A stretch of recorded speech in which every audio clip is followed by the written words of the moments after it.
네, 저희 다음 지역에 도착을 했는데요. 안녕하세요. 안녕하세요. 우리 이영훈 이사님 그리고 한임 아나운서님 와주셨습니다. 네, 세 번째 역은 저희 제약 바이오 역인데 우리 이영훈 이사님의 전문 분야이기도 하고요. 그쵸? 잘 몰라요. 네, 거짓말이신 것 같은데 그때 엄청난 지식을 저희 둘이 분명히 들었는데 깜짝 놀랐잖아요. 그니까요. 힘들어요. 근데 그건 맞습니다. 왜냐면 시장이 이번 한 주 동안 정말 계속 안 좋았기 때문에 네. 너무 힘드셨을 것 같은데 오늘 또 그래도 비만 치료제 한때 관심을 쫙 받았었는데 관련주들의 낭폭이 좀 심상치 않았거든요. 어떻게 이 위고비 원료 물질 생산 공장에서 FDA 지적 사항이 뭐가 나왔다고 하던데 어떤 내용인지 좀 궁금합니다. 조금 상식 밖의 지적 사항들이거든요. 그러니까 이게 이런 게 왜 나왔지 싶은 내용들인데 이제 첫 번째는 생산 배치 간 그 동일성을 재현에 실패했다. 이게 무슨 얘기냐면은 저 신약 그 신청서상에 이제 원료 의약품이라든지 이런 것들이 있을 거 아니에요. 그 순서에 대한 부분하고 그다음에 이거를 가지고 제품의 어떤 동일성을 만들어내는 데 실패하고 배치하는 거에 실패했다는 것 자체도 좀 이해가 안 되고 오염과 관련된 부분이 또 있어요. 그러니까 제품 자체를 사실 이제 상식적인 선에서 가장 뭐라고 깨끗해야 되고 오염이 없어야 되는 문제인데 프로세스 상에서 오염 물질이 검출이 됐다는 것도 문제가 있는 것 같고 이게 어떻게 이런 데서 이걸 그러니까 FDA 실사 과정에서 나왔는데 사실은 이제 제품의 어떤 그 성능, 그 기능에 대해서는 문제가 없는데 생산에 대한 부분에서 이제 딱 노이즈가 걸린 거거든요. 근데 이제 그게 나오게 되면은 결국은 다시 재검을 받으려면은 이제 그 원인을 파악을 해야 되고 또 이제 그 원인에 대해서 보완을 해야 되잖아요.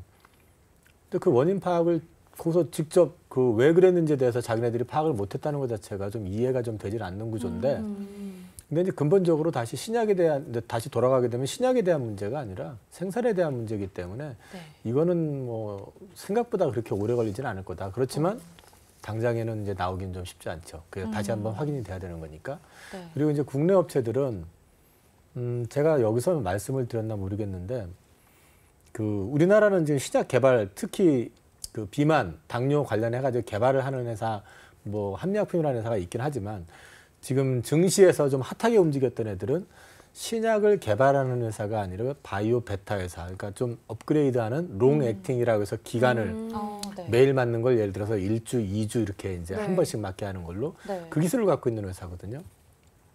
근데 제가 이제 조금 우려했었던 거는 보통의 경우에 이제 이 회사들은 저쪽에서 우리 거 좀 이렇게 만들어 주세요가 아니라 우리가 그걸 해드릴 수가 있으니까 우리 좀 택해 주세요 하는 입장이에요. 근데 마치 우리나라에서는 2주 제형으로 우리 만들 수 있어 이래버리면은 저쪽에서 이쪽에다 요청을 해가지고 막 간청해가지고 좀 제발 만들어 달라고 주가 반응이 그랬었단 말이에요, 사실은. 그러니까 실제로 떡 줄 사람은 생각도 하지 않는데 먼저 좀 김치 국물을 많이 마신 회사들도 좀 있었고 그 다음에 실제로 보면은 그 과정에서 그 상장하기 전에 먼저 투자했던 그 벤처 캐피탈이나 이런 쪽에서 엑싯을 해버리는 그러니까 주식을 팔고 나가는 주가 부양 올라갔을 때 이제 그런 좀 측면도 있었기 때문에 그런 것들을 좀 고려해가지고 판단을 하셨으면 했었는데 우리는 사실은 그런 맥락에서 봤을 때 엄밀하게 비만 당뇨 치료제 해가지고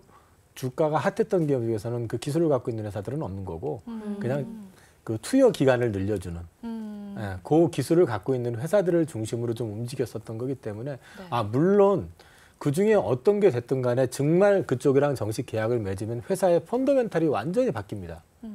이른바 대박이 날 수도 있어요. 그렇지만 그게 생각처럼 쉬운 건 아니다. 그러니까 이제 다분히 그쪽은 좀 테마성으로 움직였던 것들이 많다라고 이렇게 보시는 게 맞을 것 같습니다. 그냥 비만 치료제다 이렇게 우와 이렇게 좀 떠오른 이런 느낌이 있었던 거죠, 국내 기업들이. 그러니까 뭐 우리 그 비만 치료제를 갖고 있다가 아니라 우리 저거를 갖다가 더 좋게 더 좋게 만들 수 있어. 기술이 있어. 매일 맞아야 되는 거 우리 2주에 한 번만 맞아도 돼. 그 기술 갖고 있어라고 하니까 마치 연결이 돼가지고 된 것처럼 이렇게 분위기를 좀 탔었던 것도 좀 있거든요. 그래서 테마성으로 움직여버리게 되면 나중에 나올 때 정식으로 됐을 경우에는 더 올라가겠지만 안 될 경우에는 후유증이 좀 있다. 이거는 좀 알고 계셔야 된다는 말씀을 드리는 거죠. 지금 국내 제약 기업들 관련해서 말씀을 해주셨는데 이 최근에 유한양행에서 랭라자 뭐 이거 관련한 기대 모멘텀이 되게 막 이슈더라고요. 이것 때문에 지금 목표가를 막 상향할 리포트도 나오고 있는데 좀 이거 상향 배경은 좀 자세하게 어떻게 될까요? 이게 이제 비소세포 폐암이라고 해서 이제 폐암 관련돼 가지고 지금 현재는 아스트라제네카 제품 타그리소라는 제품이 지금 이제 시장을 장악을 하고 있는데 네. 우리나라에서는 이제 랭라자가 치료제로 승인이 났어요. 이제 1차 치료제로 최종적으로 아직은 선정은 안 됐지만 승인은 난 상태고 그 판매는 가능하죠. 근데 네. 최종적으로 승인이 나게 되면 우리나라 시장만 해도 굉장히 커요. 근데 이게 중요한 건 뭐냐면은 그 서양 사람들하고 이 동양인들하고 또 이 체질이 다르기 때문에요. 그렇죠. 예, 이게 같은 암이라고 해도 치료를 하는 데 있어서 약효가 더 들고 덜 들고의 차이가 또 있거든요. 그래서 우리나라에서 지금 유한양에서 만드는 랭라자 같은 경우가 네. 아무래도 동양인한테 좀 최적화됐을 가능성이 높다. 그래서 우리나라에서 1차 치료제가 만약에 이제 정식으로 승인이 나면은 우리나라뿐만 아니라 아시아 쪽까지도 이제 가능하다는 측면이 있고 중요한 거는 이제 그 타그리소하고 비교 임상을 지금 글로벌 3상을 해왔고요. 네. 그거 관련해서 이제 그 자료가 아마 에스모 10월에 이제 유럽 종양학회에서 발표가 날 예정인데 그 중간중간에 이제 발표가 난 것들을 보면은 타그리소보다 효능이 나쁘지 않다. 괜찮다. 근데 이제 이거는 뭐냐면 단독이 아니고요. 얀센의 물질하고 병용을 했을 때. 예, 그렇게 이제 하고 있는데 이게 중요한 게 그 어차피 비교 임상이잖아요. 네. 그럼 상대적으로 우위에 서가지고 이게 더 좋다라는 게 확인이 되면 FDA 승인이 나고 그랬을 경우에 그 시장을 장악을 하게 되면 유한양행 제품도 당연히 포함이 되니까 네. 플러스가 있고 또 하나는 비교 임상 대상에 이 랭라자가 단독으로도 들어가 있거든요. 그러면 거기서도 또 괜찮은 그림이 나와버리면 어쨌든 랭라자의 포텐셜은 커지는 거죠. 그러면은 우리나라 기업에서 그 FDA 3상 뭐 병용이 됐던 단독이 됐던 간에 승인 받아가지고 지금 제품화돼 가지고 팔리고 있는 거는 SK 바이오 팜에서 만든 뇌전증 치료제 그 간질약 그거는 근데 지금 이제 올라오고 있기는 한데 마켓이 아주 크지는 않거든요. 네. 근데 이제 이 경우는 시장 자체가 워낙에 크기 때문에 회사의 펀더멘탈이 바뀔 수도 있다고 보는 거죠. 그러니까 시장에서 여태까지 나왔던 임상 자료들, 데이터, 중간 결과들 이런 걸 봤을 때는 가능성이 높다라고 이제 기대를 하고 있는 거고 타그리소도 그걸 대항을 하기 위해서 제품을 병용 투여를 했었어요. 화학약품하고. 네. 근데 사실상 실패했어요. 어허. 그랬기 때문에 이번 결과에 따라서는 생각보다 굉장히 핫할 수 있다. 네, 그렇게 보셔도 될 것 굉장히 같습니다. 뭐 기대를 해볼 만한데 거기다가 또 조금 궁금한 부분이 만약에 랭라자가 승인이 나게 된다면 유한양행의 자회사에서 이제 CMO 위탁 생산을 하게 된다고 하는데 그 부분도 맞나요? 지금 그것과 관련해 가지고 이미 설비를 갖고 있고요. 당연히 이제 랭라자라는 게 유한양행에서 개발한 물질이니까 병용 투여가 이제 만약에 된다 그러면 그 물질도 당연히 수출을 해줘야 되잖아요. 만들어서. 네. 그럼 이제 유한화학에서 만들어내겠죠. 그러면 유한양행 자체가 자회사의 실적이 개선이 되면서 기업 가치가 또 올라가는 효과가 나올 겁니다. 네, 유한양행 좀 기대가 더 이야기를 들으니까 기대가 더 되는 것 같고요. 삼성 바이오로직스도 여쭤봐야 될 것 같아요. CMO의 대장주라고 꼽히는 종목이기도 한데 이 3조 수주 달성 가능성, 다른 해외 기업들에서도 잘 못하고 있는데 삼성 바이오로직스는 수주를 굉장히 많이 따내면서 좀 좋은 이야기가 있다고 하더라고요. 어떻게 3조 원 목표 달성 가능하다고 보시는지 궁금해요. 거기 내부자도 잘 모를 텐데 사실. 너무 어려운 질문일까요? 근데 이제 지금 제가 기사하고 자료를 뒤져보니까 네. 얼마 전까지 나온 게 2조 7천억까지는 된 것 같더라고요. 오, 거의 다 왔네요. 근접- 그럼 뭐 급하네요. 거의 다 왔잖아요. 네. 뭐 2조 9,900억도 3조 원이라고 우기면 반올림하면 3조잖아요, 사실은. 그러니까 맞아요. 이제 그 숫자보다는 어쨌든 타사보다 지금 굉장히 공격적인 영업을 하고 있고요. 그다음에 공장 증설을 굉장히 공격적으로 해왔어요. 지금 현재도 이제 5공장 관련해 가지고 수주를 받고 있는데 네. 그쪽이 본격적으로 수주가 차버리면은 6공장, 7공장까지도 증설할 계획을 갖고 있어요. 그게 네. 이제 그만큼 삼성 쪽에서도 이 바이오 섹터, 제약 쪽 섹터에 대해서 투자에 대한 그리고 앞으로 성장에 대한 의지를 갖고 전폭적으로 밀어주고 있는 측면도 분명히 있거든요. 네. 그리고 이 회사가 지금 자회사로 삼성 바이오 에피스라고 하는 이제 바이오 시밀러 개발하는 회사도 갖고 있기 때문에 자회사의 제품이 또 승인이 나면 그걸 또 만들어서 넘길 수도 있잖아요. 그러니까 네. 이제 성장의 포텐셜은 갖고 있는 거고 이 CMO는 엄밀하게 물론 그것도 이제 바이오 영역 안에 들어가죠. 위탁 생산을 해주는 거니까 기술도 있어야 되고. 그렇죠. 하지만 그 기능보다는 우선 제조적인 어떤 측면이 또 강한 측면이 있어요. 그래서 안정적이다라는 거. 그다음에 이제 이게 기술적으로만 검증이 어느 정도 되면은 인정을 받게 되면은 지속적으로 좀 매출이 가능하다. 그리고 영업이익률도 일반 제조업 대비해 가지고는 마진율이 한 30%대 이상 나오니까 상당히 높은 그러네요. 예, 그런 기술적이 사업이기 때문에 뭐 삼성의 전략 사업으로서는 뭐 가능성은 여전히 충분하다. 예. 아, 그리고 보니까 이 수주 관련해서 좋은 기사가 많은데 BMS하고도 되게 장기 계약 체결했다고 하던데 그 네네. 얘기도 살짝 해주시죠. 그 뭐 BMS하고 10년짜리 계약을 아마 3억 불 정도 하는 걸 계약을 한 걸로 네. 알고 있는데 그것만 한 건 아니에요. 지금 아. 글로벌 탑10 안에 들어가 있는 기업들, 기업 체제 가운데서 한 6군데인가 그 정도하고 지금 이미 계약이 돼 있고요. 와. 앞으로도 뭐 이제 계속 계약을 할 거고 이쪽에서 지금 최근에 나왔던 걸 보면은 ADC, 표적항암제 관련된 거 자기네가 직접 투자하고 네. 그다음에 그걸 생산할 수 있는 기술 갖춰가지고 그쪽 시장에도 나가겠다고 했고 그다음 뇌질환 치료제 관련된 거, 알츠하이머 지금 이제 바이오젠에서 이제 승인 하나 받았지만 또 연말에 하나가 더 이제 도나메맙이라고 하는 이제 제품이 승인 예정인 게 있는데 그것까지 나오게 되면 내년에 이제 뇌질환 치료제 쪽도 커지게 되잖아요. 네. 그럼 이제 그것도 또 위탁 생산 받으려고 준비를 하고 있기 때문에 이 회사는 전략적으로 해서 앞으로 계속 키워나갈 의지는 분명해 보입니다. 그러면 저희가 오늘 제약바이오 얘기를 해보니까 또 의료 AI 얘기를 또 안 할 수가 그쵸. 없는데 사실은 의료 AI 이쪽은 뭐 기대감이 워낙에 좋은 종목 중에 하나잖아요. 그런데 최근에 이 루닛 유상증자 이슈 때문에 조금 관련주들이 조정을 받은 걸로 알고 있는데 그렇다면 앞으로 그 기대감은 어떻게 좀 계속 유효하다고 보시나요? 우선 우리나라 바이오 기업들 같은 경우도 사실 맨 땅에 헤딩으로 시작했잖아요. 솔직하게 말하면은 100년 역사, 150년 역사의 신약 개발을 해온 회사하고 우리나라가 이제 바이오 회사 막 이러면서 언론의 전면에 나왔던 거는 불과 20년이 안 돼요.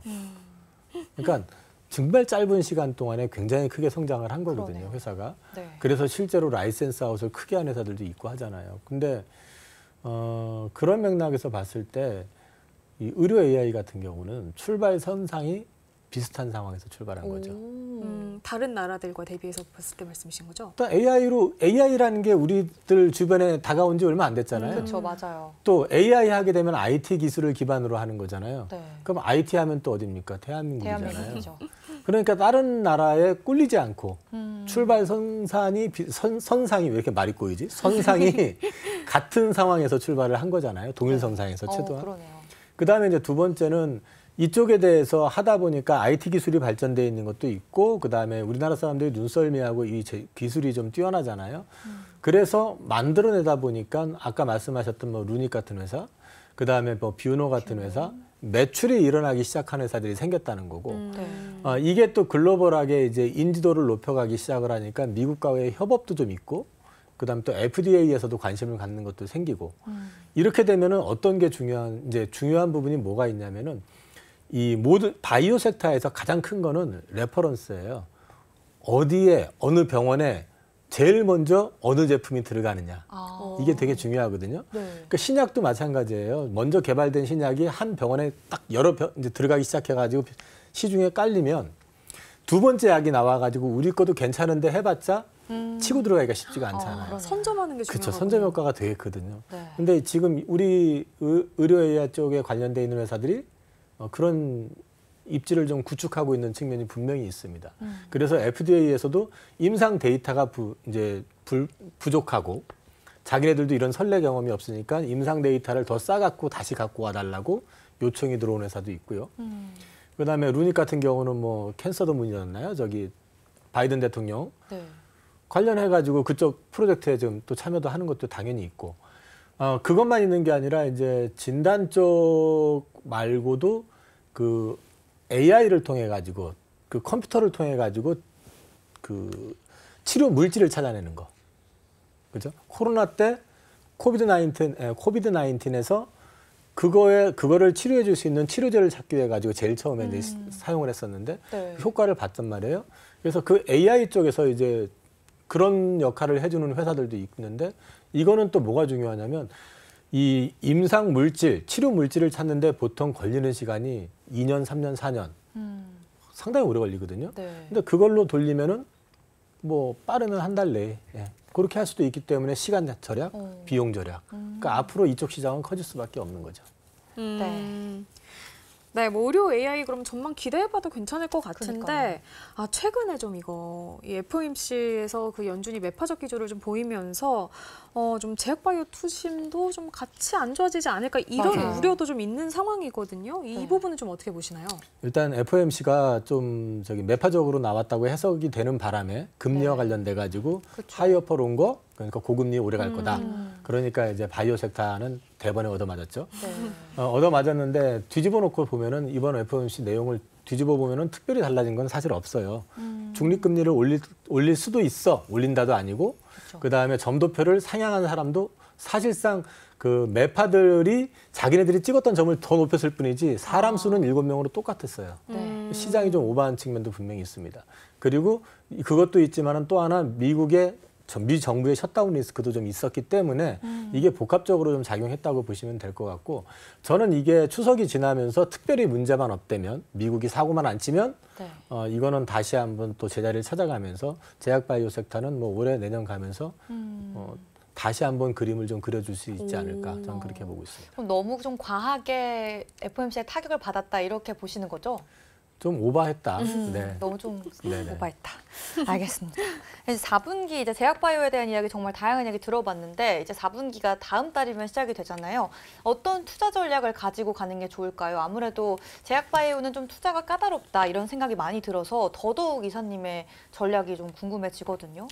4분기를 떠나가지고 저는 일단 제약바이오는 내년까지 지난번에 여기서도 말씀을 드렸지만 be 네. again 비어게인 그렇죠. 그거를 기억하시면 될 것 같고요. 네. 소위 말해서 시장의 트렌드를 따라서 투자를 하시되 그냥 누가 간대더라 아까도 말씀드렸지만 테마로 붙는 분위기 떡줄 사람은 생각도 안 하고 있는데 우리 그거 이렇게 만들 수 있습니다. 이런 회사 잘못 투자하셔서 고생하시는 것보다는 차라리 ETF 같은 걸 사시든지 정말 바이오 공부를 열심히 하실 의지가 있으신 분들은 네. 제대로 된 바이오를 사서 좀 그때그때 샀다 팔았다 하지 마시고 좀 길게 가져보시는 전략도 괜찮을 것 같습니다. 네, 좀 시간이 그래도 좀 있어서 아까 못 드렸던 질문 드리면 좋을 것 같은데 요즘 코스닥에 있는 바이오 기업들이 이전한다는 이야기가 좀 몇 개 있는 것 같아요. HLB 같은 경우에도 이전 상장 준비한다고 밝혔던데 이전 상장에 대한 전망 어떻게 보세요?